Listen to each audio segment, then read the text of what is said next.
All right. Good afternoon, everyone. Welcome to another edition of RecTech Live here on a Tuesday afternoon. A little bit changing the schedule for you. And today we're going to talk about what our friends over at AllyO have learned from 15 million candidate conversations. And here to talk about that with us is my friend Bennet Sung. He's their head of marketing over at AllyO. Say hello, Bennet. Give the crowd a shout out. Hello, everybody. How are you doing? All right. Looking forward to chatting with you from Mountain View, California. Excellent. East Coast to West Coast here. And just a quick reminder that for the audience, my next show is actually going to be on Thursday with Zoho Recruit. We're going to see a demo of their applicant tracking system with one of their customer success people. I think he's going to be dialing in from India, actually. So that should be pretty cool. Zoho is a kind of I think of it as an SMB applicant tracking system out there. Do you guys do any work with them at all, Bennet? Not at this point. Yeah. But that'll be on Thursday afternoon. It'll be an hour-long demo. I'll do some interviewing of them as well, see what they're up to. I know they're building a new campus in Austin, Texas, so they're trying to hit the U.S. A little more bigger now. So that's on Thursday, 1 o'clock. Again, rectechlive.com to sign up and attend. Let's see. Let's get some shout-outs here to the live attendees. I saw Maury is already the first one on the call. Hello, Maury. Marvin Smith is here. Resourceful John. Jessica Zhang, Geary, Graham, Martin Pred, Emma Wilson, hey Emma, Dan Valvanis, and William Tasker are on the live right now. Got about 40 registered here, and people will be trickling in as the call goes on. As a reminder, there is a replay available after the show. I'll also repost this up to our Facebook and YouTube channels for RecTech Media and Recruiting Headlines, so definitely stay tuned for that. All right, we have a poll, guys, so feel free to take that poll. It's on the bottom of your screen under polls. What area of recruiting would you like to see the most improvement in this year? So please definitely put your answers in there, and we'll kind of review it as we go on with Bennet here. So Bennet, let's start out by telling people who is the Ally, what do you guys do, and give us some of those use case scenarios on how you use your product. Absolutely. So AllyO is an end-to-end AI recruiting tool to really support organizations when it comes to automation and really improving and accelerating time to hire, in addition to really delivering a superb, friendly, engaged candidate experience. So there are a ton of use cases for using conversational AI technology. So first and foremost, many organizations are applying AllyO at the front and top of the funnel to really capture more candidates. It's just another mechanism because the AllyO technology, whether or not you're using it through the web chat or your text to apply, you're really removing the barriers that a lot of traditional application processes require, specifically around the requirement of candidates to supply a username and password. But most importantly, we're delivering a conversation, so candidates feel like the candidates are really engaged. They are really interacting in a very human capacity, and they're really being treated like their customers. Yeah. So that's one of the major uses. Your mic is scraping against your zipper there. Okay. I want to just fix that. Okay. Okay, so that's what AllyO is. It's you guys have definitely getting a lot of traction lately. Mm-hmm. Big round of funding just recently. Yep, exactly. Right after what was that, March? After March of last year. So we just announced our Series B funding in June. So we're excited to really kind of continue the explosive growth that we've been seeing, and we'll be announcing some real exciting things coming up. Yeah, there's a teaser there, guys. So some interesting things I heard they're going to be doing. So let's stay tuned for that. For sure. You going to be any shows that coming up that people can go see you at? Absolutely. We're going to be at a number of shows. In fact, I actually have a whole slide on that. No, but generally, we are certainly going to be at TA Tech North America. We'll be speaking there. We'll be exhibiting at HR Technology. Our booth number is 2900. In addition to, we'll be at ERE DC and then making some speaking circuit presentations at both Unleash in Paris and at the College Recruiter Bootcamp. So a pretty busy second half of the year event schedule for us. Nice. Okay. So let's talk about your conversations, because you've had Sure. 15 million of these since you We've guys had got started. quite a few. Yeah, quite I'm a really few. curious what you guys have learned around all this stuff. So where do you want to start out as far as this data set goes? Yeah, so let's go just jump right into the presentation deck and kind of run through a series of, let's see if actually take a look at what the poll is looking like, because it may help me kind of guide what areas of the data set to really focus on. So right now it's between the candidate experience and analytics as the areas of most improvement. Okay, great. So looks like folks are interested, obviously, like you said, in the candidate side of things, and learning what candidates are talking about, and then also looking on the analytics side. So it sounds like whether a recruiter and or an HR leader or TA leader looking how to better utilize analytics to drive better decision making and help them improve their processes and gain actionable insights. So great. So we'll continue to come back and see if that changes throughout the presentation, but let's go ahead and just start that. So let me go ahead and X out of this and showcase let's just do the specific screen here so that you don't have to see everything else. So everybody should now, I'll be putting this in presentation mode. There we go. Looks good. Okay. Let me know if there are any delays. Again, we've had quite a few conversations, and certainly there's been a lot of learning experiences here. So, this is kind of just a fun way to take a look at, the protagonists in the recruiting space, and we'll take a look at each individual character, from the candidate to the recruiter to the HR leader to the That's not the purple monster from monster.com, is it? It is. But it's not a purple squirrel. Let me just tell you that it is a purple operations manager. So each one of these have learned quite a bit from the conversations that AllyO has had interacting bi-directionally and such. So we're going to come back and jump right into that. But to set some context, because I think it's important to understand the nature of the data that we're going to take a look at. And that's just to kind of debrief everybody about kind of the aspirations and the focus of where AllyO is and some of the customers that we're currently serving, because it does speak to some of the data points that we'll cover very shortly. So. Okay. Hey, your mic's in your zipper, so just maybe zip down a little bit. Okay, well, zip down. There we go. Okay.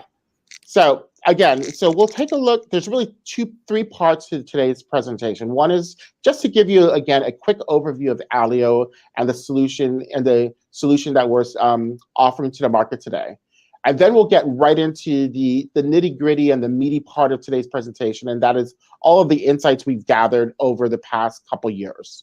And then lastly, if there is some time, I would love to showcase a little bit of the product itself. So we'll kind of play that by ear.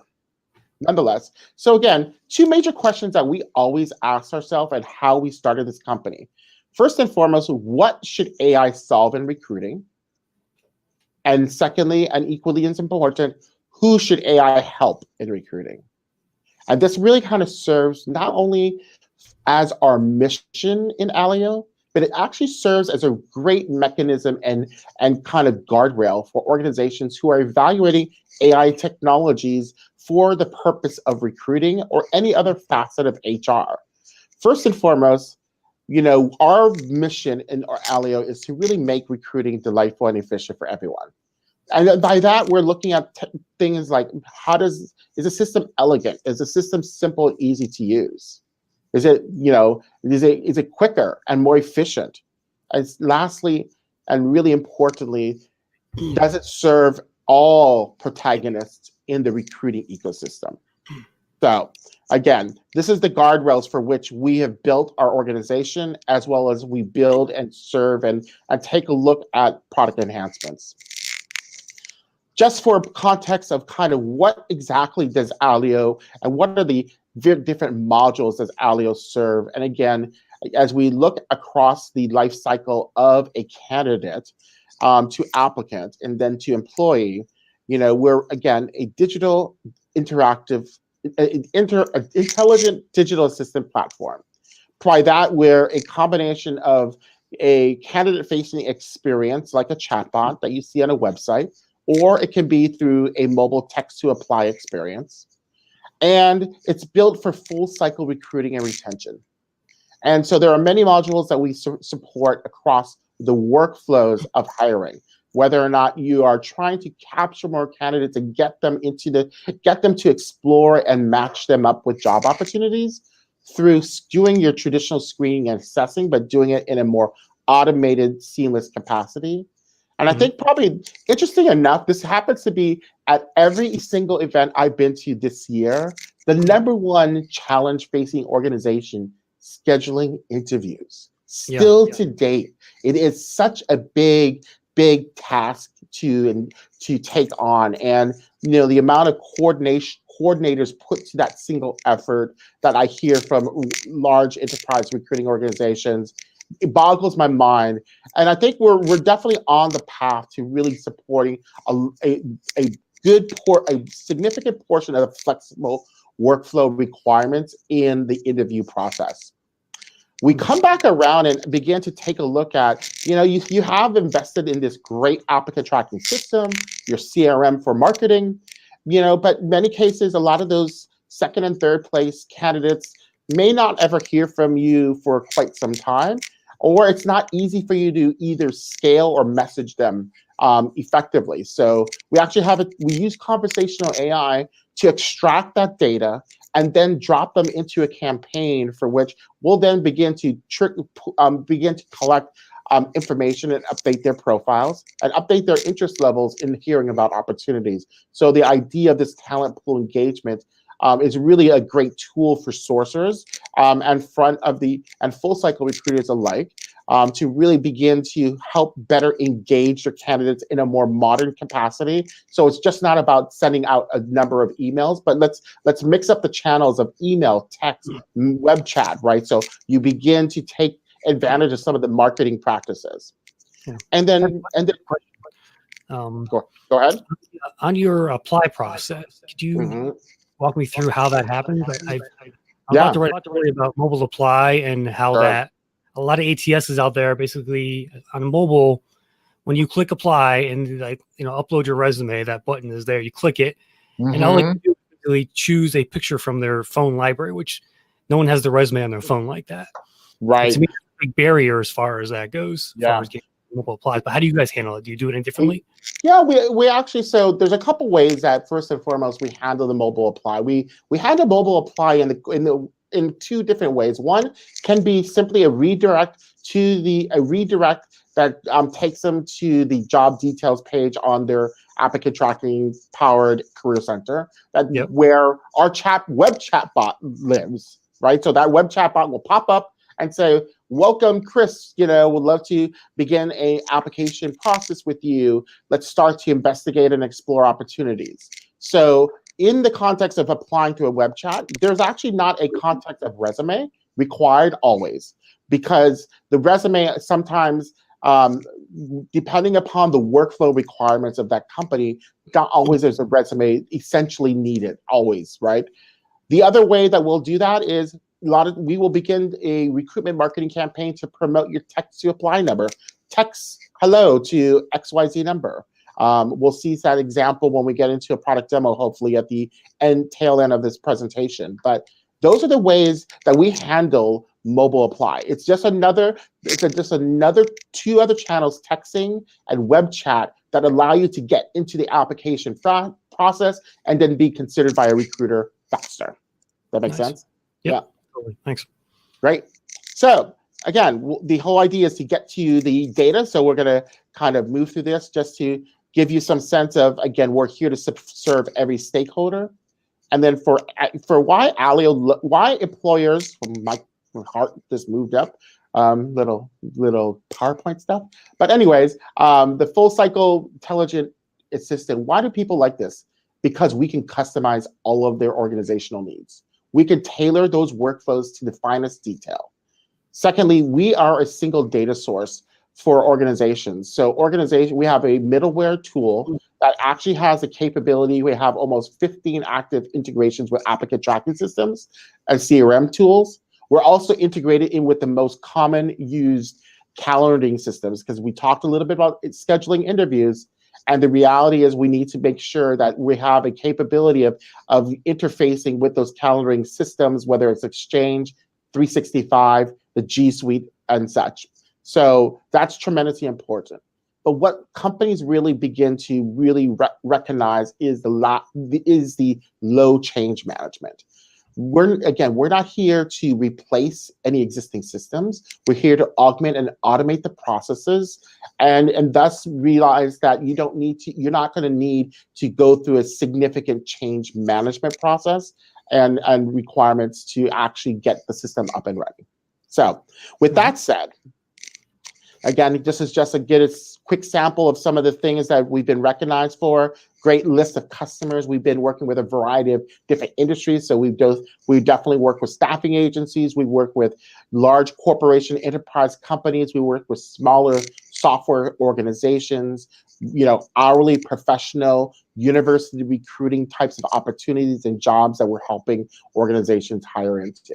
So it's a utility that definitely can be used across lots of different industries and lots of different job families. So just to give you some context of all the data that we've been taking a look at, that we analyzed for this particular presentation, we're looking at almost 2.2 million candidates that we've engaged, 50 million messages that we've exchanged, and 250,000 plus interviews that we've scheduled. Wow. So let's get started. And candidate experience, what happens to, I think the poll still states candidate experience is one of the most important areas. And sure enough, we'll go ahead and start with the candidate and see what candidates are saying about the hiring process today. So again, the context is the idea. We've surveyed candidates all the time. We'll insert specific questions just to gather some research and hear from what they have to say.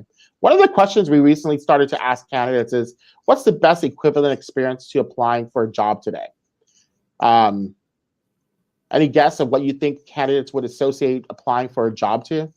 So let me read this again. What's the best equivalent experience to applying for a job today? Click buy, getting groceries, going to the DMV, applying for a home loan. This is a tough one. I'll say going to the DMV. Okay.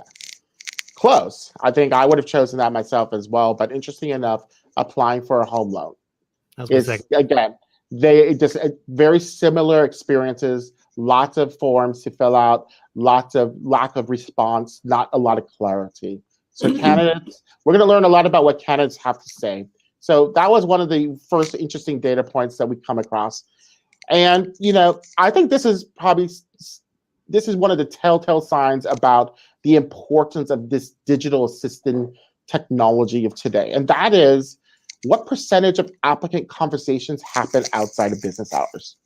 A lot of businesses, including restaurants, retail, hospitality, a lot of them are running 24-hour businesses, yet their recruiting functions are running 9 to 5.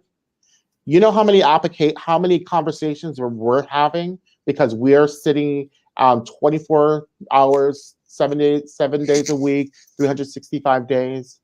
Almost 44% of our conversations happen after hours. So imagine the additional amount of applicants that you could have into your pool if you implemented and had a digital assistant technology to support and augment recruiting, so that you can run a 24/7 recruiting function and capture more candidates. So, yeah, that's critical. You really need that additional availability of something, at least, whether it's person or a digital chatbot like this, to talk to candidates after hours, because it happens all the time, and here's the numbers to prove it. Yeah, exactly. So another interesting one, if you proactively reach out to your candidates, how long before they engage? So again, when using AllyO, how fast do you think candidates engage if you send out the communication to them? Well, if it's a text, then almost immediately. Yeah, for sure. I think so. 10 seconds. So Yeah, that's pretty much immediate. If you think about other traditional ways that people are engaging candidates, email, LinkedIn messaging, sometimes you're waiting, hours, days, weeks. Sometimes they never respond, right? So the text messaging, the idea that you can now engage people and receive feedback within 10 seconds, pretty substantially important to the recruiting process, because it is a game, right? It's a race. The faster you can engage, the faster that people respond back, you can begin to measure their true interest in the opportunity and how much they're wanting to potentially work for your organization. So They very say important. speed kills. Speed, Speed kills, for sure. And at the end of the day, what we do realize from candidates, because we ask them a lot about their feedback about the process, and these are the things that come back to us. Show me respect and care. Give me the feedback. I want everything, interestingly, now. So, again, the whole idea here is if you treat candidates, we see 90% of those candidates will engage with you. 91% will complete the entire conversation. So they won't jump out of the conversation. We will ultimately be able to complete a huge percentage of conversations, which is much higher than your traditional applicant drop-off rate. And the 95% feel their experience was much better. So at every stage of the hiring process, you have a capability of getting this kind of feedback and being able to measure your candidate experience, candidate satisfaction, which then becomes tremendously important and some of the ways that you could promote yourself as an employer of choice. So, yep. And then sometimes you'll get these great unsolicited testimonials from candidates. This one is like, wow, this is a software engineering professional applying to a software engineering position. So it's not like your traditional high volume type of hiring, but he was literally wowed by this experience, and he doesn't really care. While he would love to get hired, and we don't know the status because it's confidential. But the reality is, I was wowed by the outcome of the application, and this experience is going to be unforgettable. Imagine you get, collecting candidate testimonials and feedback about your hiring experience and how you can use that as kind of an additional layer of, glass door review almost type of situation. So getting this type of feedback, being able to have a tool like this and gather this real-time feedback and begin to see and then use that as your marketing promotional tools can be tremendously powerful moving forward. So, yeah, that's pretty cool. Yeah. What do you have an idea of what that conversation was? What he had was like? We don't have the detail. I mean, we definitely have a recording of all of his conversation, but certainly, again, this was more, we don't know the specific details, and obviously for confidentiality, we can't tell you if he got hired or not, but certainly, regardless, this is the feedback he sent directly to the customer. Gotcha. Do you have a question about like what conversations people were having with the bot itself? I don't know if you're going to get to that or not, but yeah, we can let's answer that right now. Why not? Okay. So, I mean, the conversations that we're having. So our conversations that we have are really are very rigorous. They're very much Q&A type of questions, right? So we're going to ask them questions around the skills necessary for the job and asking them their preferences to ensure that we match them with the right location, right job family.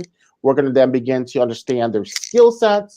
Now, that's not to say that, at some point in time, the candidate, as they're going through this process, will pivot their conversation away from the job application and begin to ask about, so tell me, what kind of benefits do they have? What kind of benefits, or what's the compensation, or, what is it like to work in this particular department? So organizations have the capability of answering all of these other color commentaries around the job and the job family, and specifically the department potentially. You can use, because we can support the ability to upload FAQ questions that allow the bot to understand and respond as appropriately as possible. So again, a big part of using conversational AI, and really an important thing as you're evaluating these tools is to make sure that you understand and go through the natural language processing. Now, I will say, in a sense of comparison, our bot has one goal. The goal is very similar to a recruiter. This particular AllyO is very rigorous. Again, I'll use that word a number of times to get someone to fill a seat. That is his or her goal. Again, but there are tools that are out there that are more what I would say traditional in conversation, where a candidate will just come up to the bot and start talking to it and says, hey, I'm interested, I have 5 years experience and I'm doing this, and I live in the city. And the idea is for the bot to then come back to them and respond with, hey, here are some job recommendations. Yeah. Ours is a little bit more process driven. And it's interesting because it's also kind of a very core part of the organization. So we're very goal centric. We're to fill seats. We're here to get interviews scheduled. I'm here to check in with you. I'm here to make sure that you're happy and that there's nothing that's going on with the position you're in today. So 2 more questions. Yeah. Where are you going? Are companies providing salary? Do you have any clients who are actually doing that? Providing salary? That's a great question. You know what? I will take that one as an action item and see what how companies are addressing that question. Okay. That is, it is a sensitive question, in general in recruiting. So let me see what companies are doing today, because we do have a good sampling, and see what some of the best practices. Great question. And I think the answer is yes to this, but Jacob's asking, do you use the bot to further qualify skills and abilities and to provide answers to a Q&A decision tree? Yeah, so we have capabilities to really drill down into a decision question Q&A. It can have scoring to it as well. The system, if you're using a science-based assessment tool, an SHL or something like that, there is an ability after we finish our qualifications that we'll push the candidate out to that system, and we'll wait for that system to respond back to us to then continue the conversation. Now, granted, maybe the candidate has already left the chatbot, but don't worry. When we get that score back from the assessment tool, what we'll do is we'll text them and get them back into the application process to say, hey, we've got your score, we're ready to move forward with the application process. So that's how we're able to intuitively connect the candidate, so that we know that sometimes they are going to exit the process because we're waiting on something. So cool. Hopefully that answers the question. Yep, we can move on. Great. So let's talk about, I think many of you on the phone are probably in the recruiting function here. So this is some interesting information for you specifically that we've learned. So again, I think it's interesting. I think this speaks to, when we talk to recruiters, we ask them why they enter this field. I've been in this recruiting technology space and talking to recruiters and employment brand marketers for 15, 25 years, not to date myself, but it's been that long.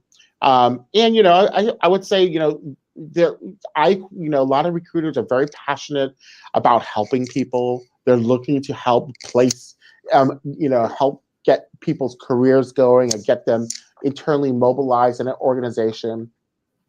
So we know that there are definitely some specific things around why they're entering the field.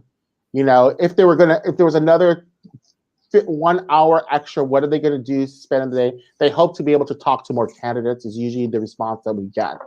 But here's what AllyO's data is showing us today. What percentage of activants are fully engaged by a recruiting organization? And by that, how many conversations are you having today, or what percentage of applicants are you having conversations with? So majority of what we see is around 25%. It's on the lower side. But you have a question? Well, I was gonna say, if does that mean when you say conversations, is that a phone call or text, or it could be a chat as well? Okay. Yep. Gotcha. Yeah, it seems about reasonable, I would think. And I think this is probably the one thing that, what percentage of the recruiter's time goes into performing administration tasks? If we were to guess, I'm going to say 30%. 80%. 80%. This is, yeah, so this is where we come down to the fact that, again, we've identified the 30 processes in the recruiting workflow that can be fully automated, because what we realize is that, again, like this one says, 80% of them are very routine driven. So if you can automate those routines, then we can then allow them to spend the time building those, as we say, repurpose their time. I don't, it's, whether or not they want to spend more time working on projects, implementing new programs, whether it is about, building better candidate relationships. Let's get recruiters doing the things that they love to do and why they got into this profession. I think we could say that about a lot of positions out there. It's just not recruiting, but in general, I've been reading a lot more about employee experience and how complex the employee's work is today. And if we can just simplify that just a bit more, how much more satisfied and engaged they are going to be. So this is a mission that we're committed to continuing to do to really focus in on and really help drive more automation around these routines and tasks. Interesting. Mm-hmm. Again, these are the things that we know, right? Recruiters are great at building relationships versus routine work. Yeah. The interesting dynamic, and this is something we've built into our technology, they want a balance between automation and the personal touch.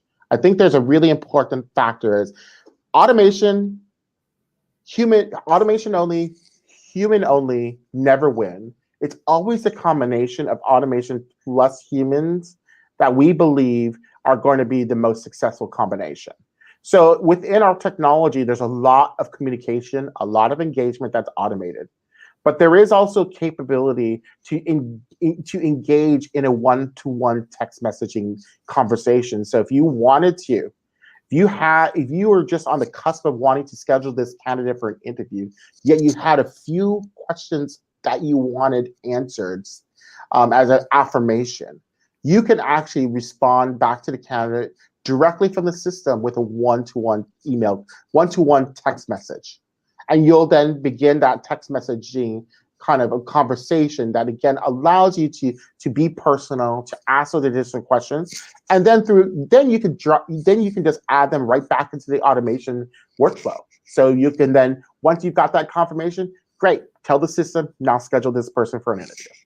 So there's this kind of hybrid of abilities to automate a lot of your engagement, make it personal still, but also to add a more human touch, that one-to-one engagement that is still necessary, right? This whole world is not going to be fully automated. There's still that humanization that really needs to still take place. Let's get to the HR leader now and see what we've learned about their role and what AllyO has said about them. And I think a lot of this is about HR leaders are obviously very concerned, and their top priority is becoming and sustaining their employer of choice status. And a lot of it will come down to what questions candidates are asking the company, right? So interesting enough, this helps you kind of focus your energy about what the questions that you need to always be out there answering. It could be great for your content strategy as you're looking to write, here are the commonly asked questions by candidates. Great little blog articles a recruiter can write about. So let's take a look. I thought it was going to be more about compensation. I thought it was going to be more about benefits, honestly. But the data shows that the two major things that people want to know: what's your recruiting process, and what's the position availability. So I think there's a lot of frustration when you put out positions that are positions that they want to apply for, but maybe it's not available in that location. They want to know, when is it going to become available? And then what is next in the recruiting process?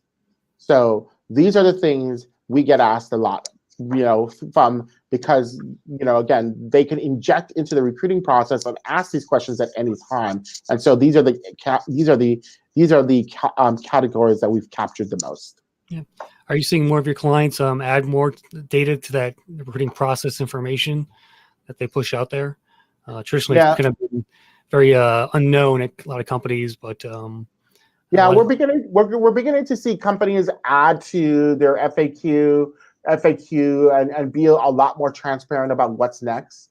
I think what's interesting is that so much of the hiring process can be, at least a lot of the top of the funnel hiring process gets done within a single conversation. But usually what happens is what's next after the interview, right? Or what's next once you got scheduled into the interview? What's going to look like? So a lot of it, again, if you're allowed to automate a lot of that, then the hiring managers can spend the time walking them through and coaching them on what's going to happen next, and then get them the feedback. So yeah, we're seeing a lot of more folks being transparent and adding those kinds of questions into their FAQs, but also to allow them give them the extra time to actually spend and with their candidates to do that too. So under the other category, what do you throw in there? What kind of questions?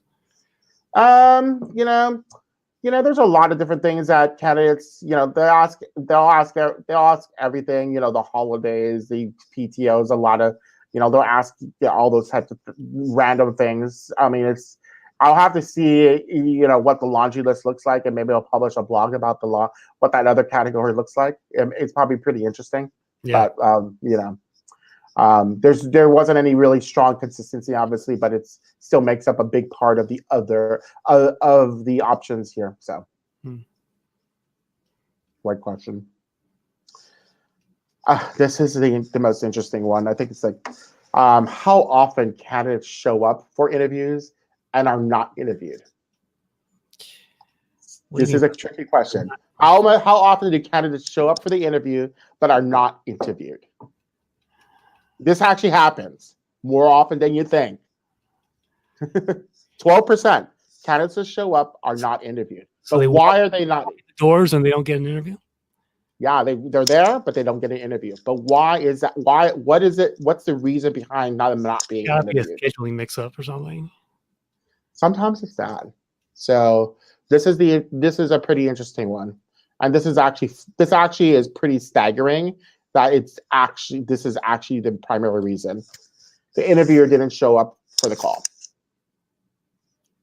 This is, for me, a behavior that needs to be significantly scrutinized.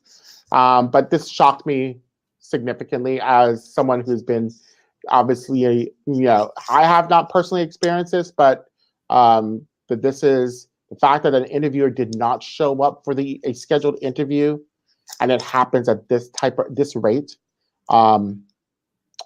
Yeah, I'm kind of numb when it comes to what the rationale for an interviewer not showing up is. But nonetheless, it happens. So, and it's happening a lot. And I think they call that recruiter ghosting. Yeah, you can say that. But nonetheless, we all, with our busy schedules and calendars, I'll be honest, I myself sometimes miss a meeting here and there, or I'm running significantly late. But, still at the same time, the commitment and especially when a candidate has made their commitment to show up, I think that's one of the important areas that organizations need to figure out and continue to take a look at. So, this is an interesting one. Because we're a candidate engagement tool, we do capture conversations. We do capture all emotions, right? And this is a fun little one. And so what percentage of applicants do you think curse during the process? Well, curse to the digital assistant.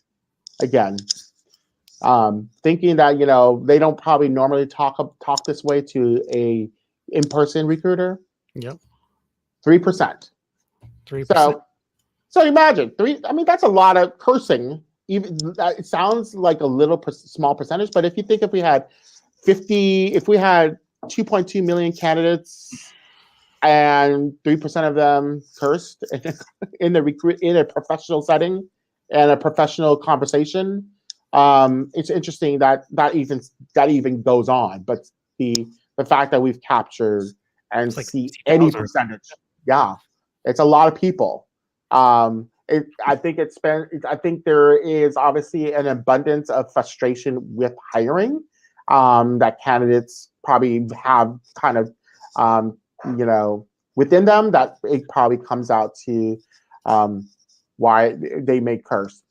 They could also get a little confused with the bot sometimes. One of the things that we're always trying to help companies with is taking a look at the copy and the instructions they deliver to make sure that they're very succinct and they're very to the point. So there are things that you can do to make sure that you drive proper behavior, and reduce the level of any type of frustration, or the fact is, even in a very, very systematic way of having a conversation, there are candidates that do get hung up in the process.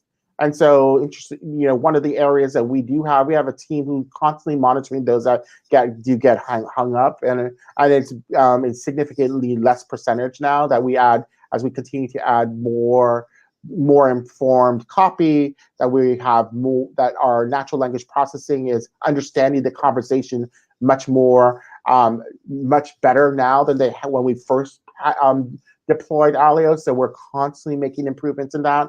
Because if you think about just simply the word yes, how many different ways can you say yes, not in just in English and Spanish? There are so many different iterations. Sure, I am. Yes, I am. Yes, or you can hit number one, or whatever the yes stands for. But nonetheless, yeah. So, are they using like a 3%. shorthand too, like texting like TY for thank you and things like that? Yeah, we put in some of those as well. Yeah, so we look at all the areas that they get hung up at and what the context of what they responded with, and then we start to implement those into and begin to train the bot on those additional contexts. So when they come across it again, they'll know exactly how to respond. Is there one area where with a chatbot they do tend to get hung up sometimes, or? Addresses. I mean, it's usually in the responses to the answers that they're looking for. But we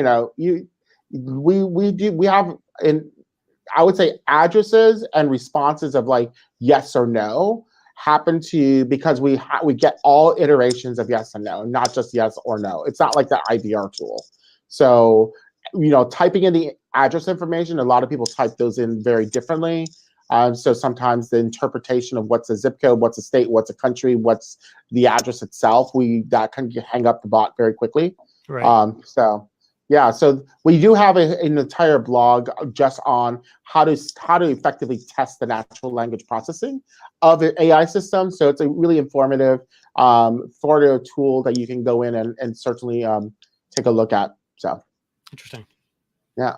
So we'll continue again. The idea here again, because we're talking with HR in the case of this use case about HR leaders, learn what you don't know about the process, why applicants are turning their backs, and how to treat people 100% consistently, right? I think that is one of the major areas, especially if you're running a decentralized recruiting organization. This is a huge advantage to have in play if every location considered applicants the same way, regardless of the location that they're applying for. So great way to drive consistency and create that uniformity that we all know we're always trying to aspire to do. So let's talk about the purple, not the purple squirrel sourcer, but the purple monster operations. This is a hiring manager also. Anybody who's running the recruiting operations. So interestingly enough, we talked a little bit about recruiter no-show. How about the applicant no-show? What percentage of applicants are no-showing? So interestingly enough, 55% we typically see are no-showing. With AllyO, employers are seeing a 40% reduction because of the way we are enabling engagements and how we're communicating with the candidate.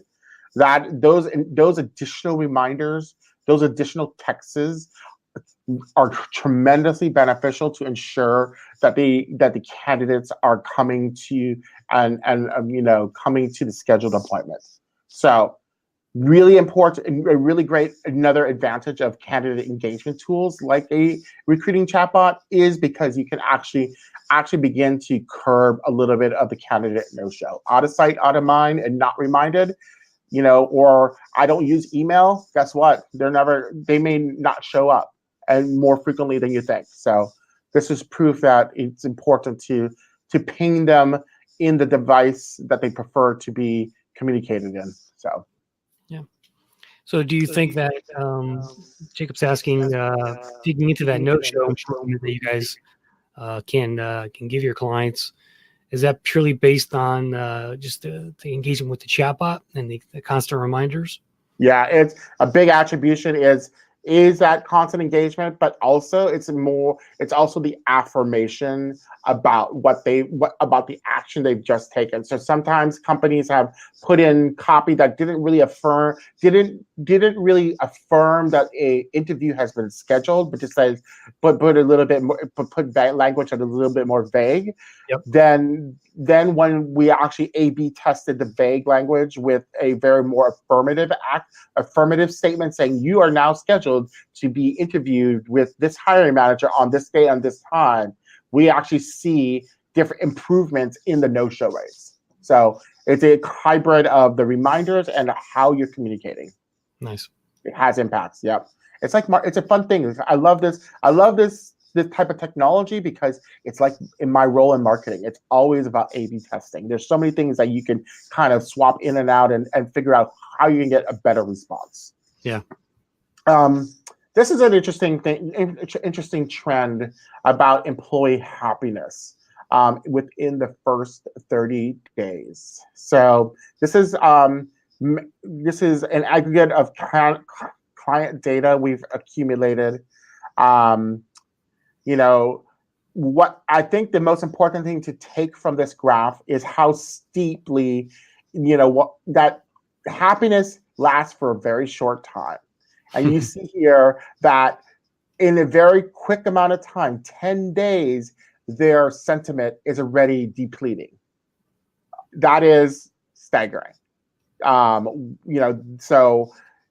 those that have really started off really excellent and all of a sudden slipped to bad within 15 days, I think this is where using tools like a pulse check survey more frequently and really begin to see what could be causing this, because again, we typically deal with a lot of locations, a lot of different types of roles. So it can be a lot of things influencing the happiness or lack of happiness of the employee.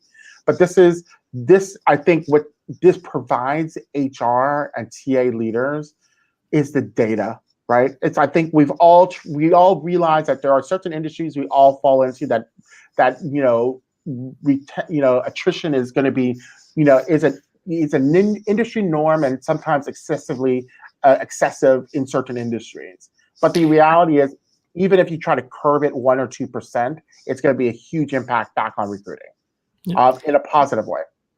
So this data comes from your clients, you said? Mm-hmm. This is an aggregation of client data. Yeah. Okay. That you collected off the chatbot or through something else? Off the chatbot. Yes. Mm-hmm. This is part of our retention module that we have. Okay. Mm-hmm. Who do employees respond to the most in the first 90 days? This speaks to trust.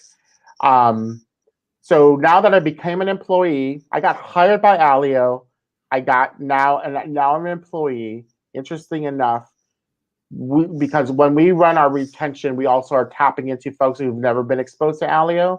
So what we do recognize is that AllyO has this trust factor. Employees who've been hired by AllyO trust the relationship, trust the digital relationship they've built.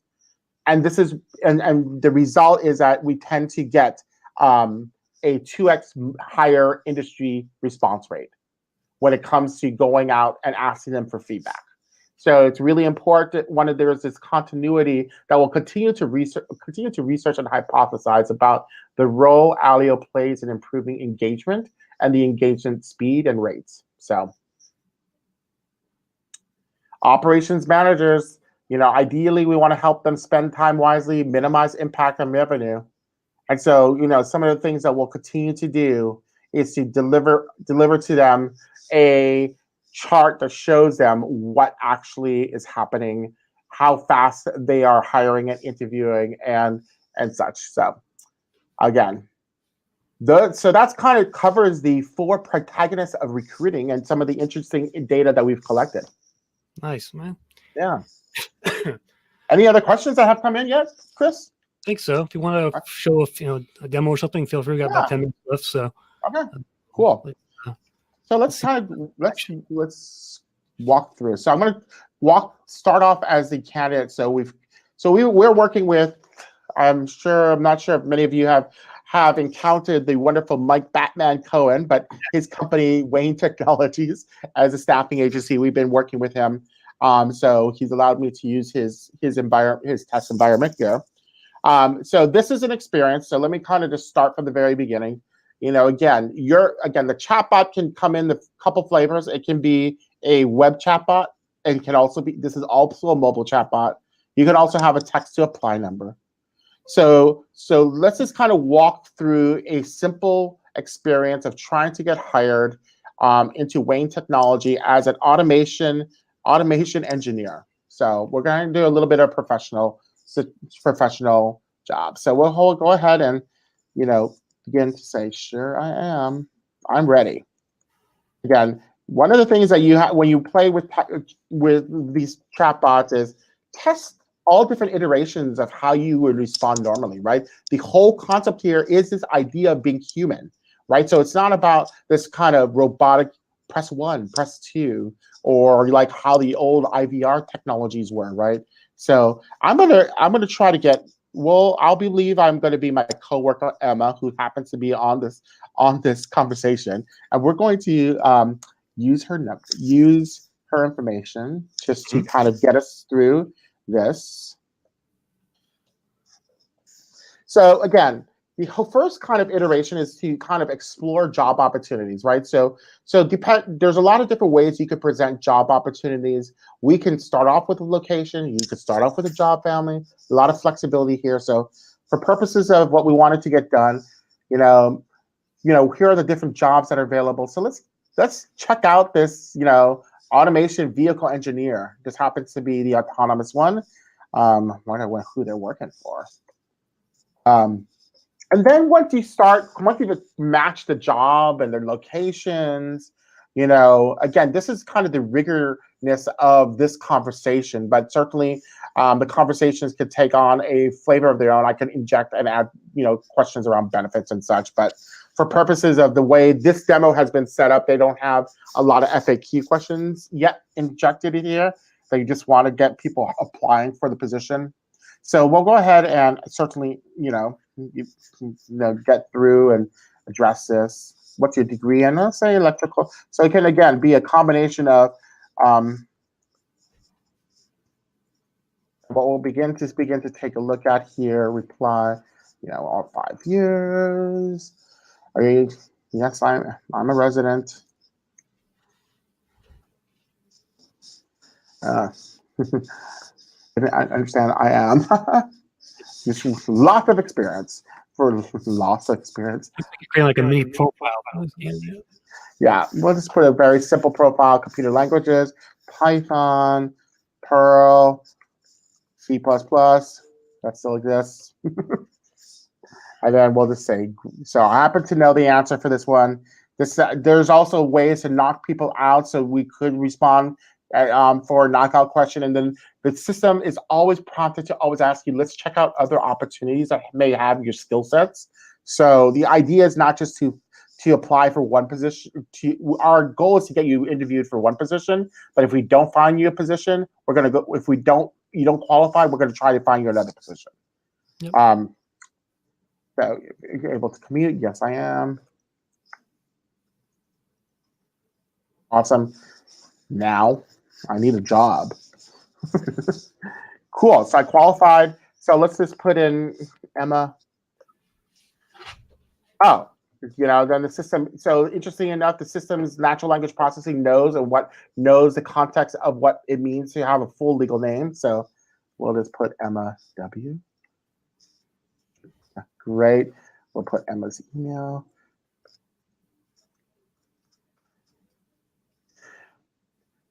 Awesome. So one of the interesting dynamics here is I'm able to go in. So there's a lot of workflow steps, right? In the context of what Batman wanted in his configuration, he wanted somebody to send their resume so he could take a look at the resume and the answers before I get them scheduled in for an interview. So let me go ahead and let's go ahead and just attach Emma's resume here. I haven't opened up Gmail today. Shocking. So it knows the subject line. I'll add the resume. Happen to have a profile right now.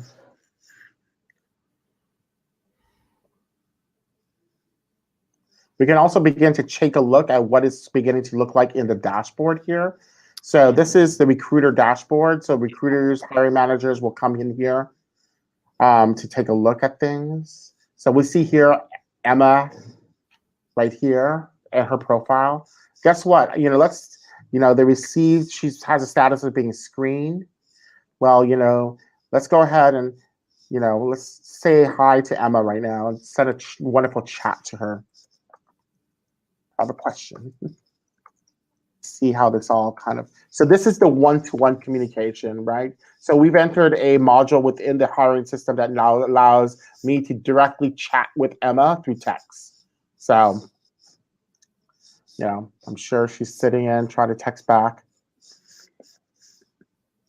And there you go.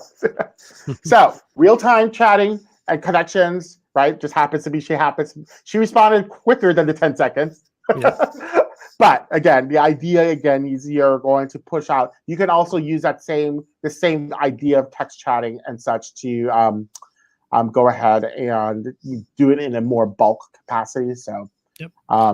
So I can easily then move her up and qualify her, and then it's going to trigger off another workflow of scheduling interviews and such.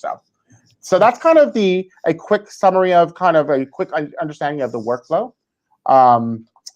And thought that would be beneficial to kind of sum up the presentation today. So that was helpful, definitely. One more question. Yeah. Does AllyO work particularly well with certain industries or not certain industries, certain jobs? That's a great question. So I'll tell you this: the industries that have leaned forward very early on, and again, this is an industry that's less than 5 years old. So the industries have leaned forward happen to be in the hourly high volume space. So we see a lot of companies in the restaurant, retail, hospitality space lean forward. But that's not to say that other industries like financial services or healthcare are not taking a look at this. In some cases, they're looking at it for a segment of their population. We also have a company in Beacon Health.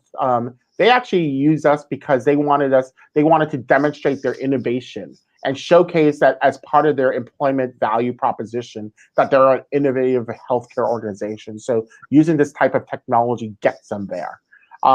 So industries that do well, a lot of high volume hourly non-skilled workers, but we are pushing the envelope on our side to really drive and do research on skill-based professional hiring more and see where we fit into that particular hiring kind of job family. It's primarily we have not done the research to validate and go big and market to that type of workforce. But generally speaking, we have a number of companies like GQR and that hire us for security guards, cybersecurity, and such. So again, there are iterations of us being used in other types of professions, but again, the companies that have leaned forward early on and we've built kind of strong market segments and alignments with have been those high volume hourly.